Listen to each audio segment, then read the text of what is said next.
We just got this letter, and if you saw any of the White House press briefing today, it was the White House press corps, many of them, at their absolute worst in the way they approached Press Secretary Karine Jean-Pierre, who was trying to be responsive to medical questions where there were limitations on what she could say.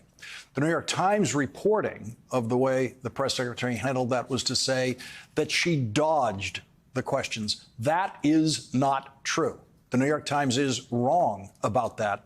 She responded to every one of the questions. She didn't answer the questions with the name that they were asking for of a particular doctor. She didn't give the answer the New York Times wanted or other reporters wanted, but she did, in fact, answer every single time. The reporters kept banging on about a New York Times report today that indicated that a neurologist had visited the White House 8 times in the last year. Here is the full explanation of how that has nothing to do with President Biden and President Biden's health, and that the kind of out-of-control behavior by the White House, most of the White House press corps, not all, most of the White House press corps today, was as bad a circus as it looked like. The president's physician, Kevin O'Connor, has publicly released a memo that is directed to Karine Jean-Pierre, basically in response to what she had to go through today in the White House press briefing.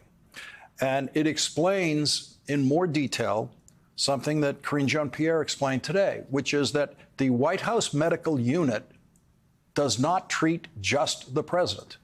Many, many White House staffers are treated by the White House medical unit, some cabinet members, and over 1,000 members of the military are serviced in the White House by the White House medical unit. Over 1,000 members of the military who serve nearby and in the White House. And so Dr. O'Connor reveals today that in this memo, many military personnel experience neurological issues related to their service.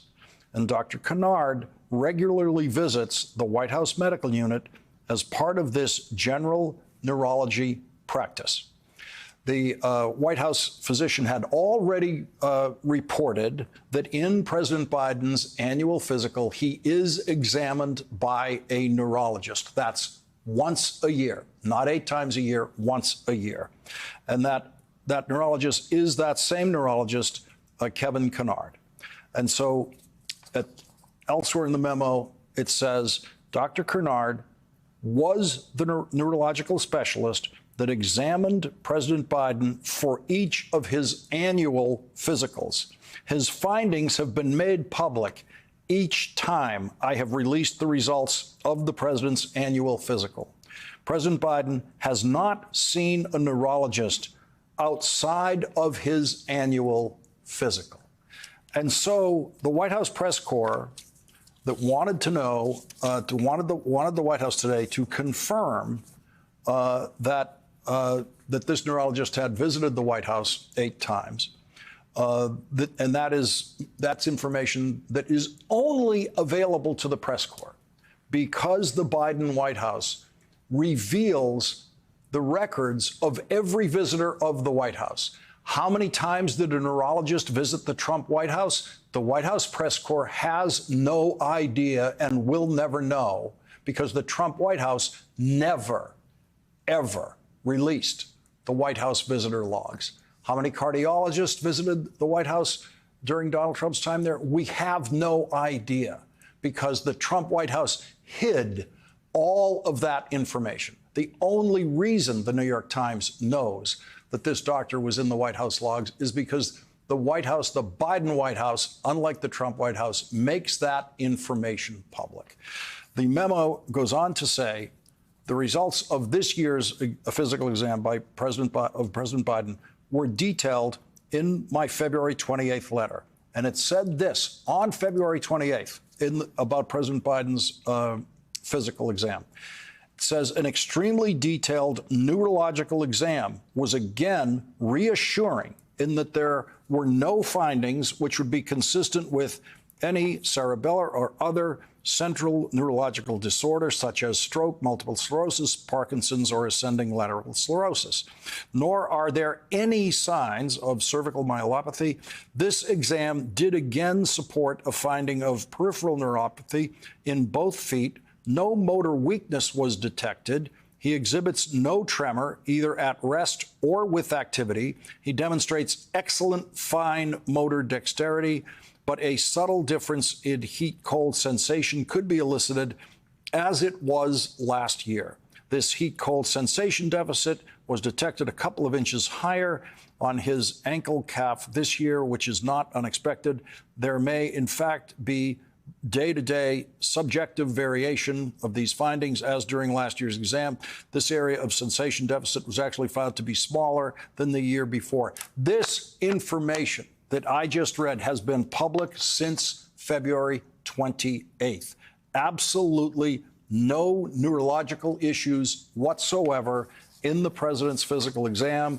And now we know that the neurologist who conducted the neurology part of that annual exam was Dr. Kennard, who has, for other purposes, for completely different purposes, visited the White House 8 times, according to the White House visitor logs that are available to the press only because the Biden White House allows those to be made public after the Trump White House banned those from ever being seen by anyone.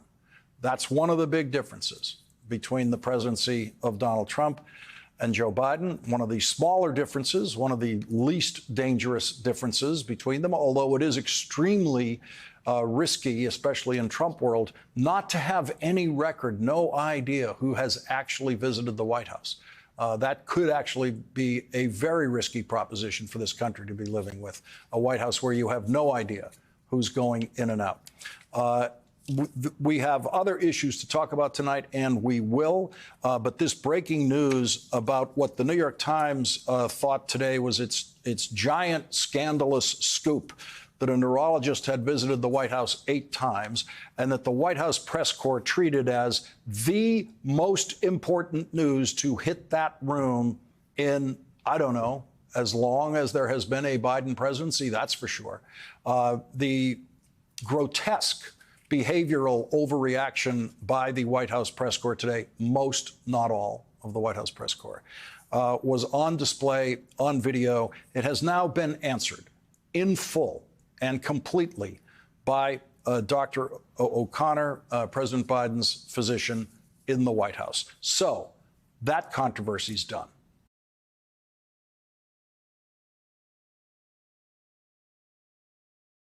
Hey there, MSNBC fans. I'm Luke Russert, and be sure to join me, Rachel Maddow, Jen Psaki, Lawrence O'Donnell, Steve Kornacki, Joy Reid, and many more September 7th in Brooklyn, MSNBC Live Democracy 2024. Click on the link for ticket information. We will see you there.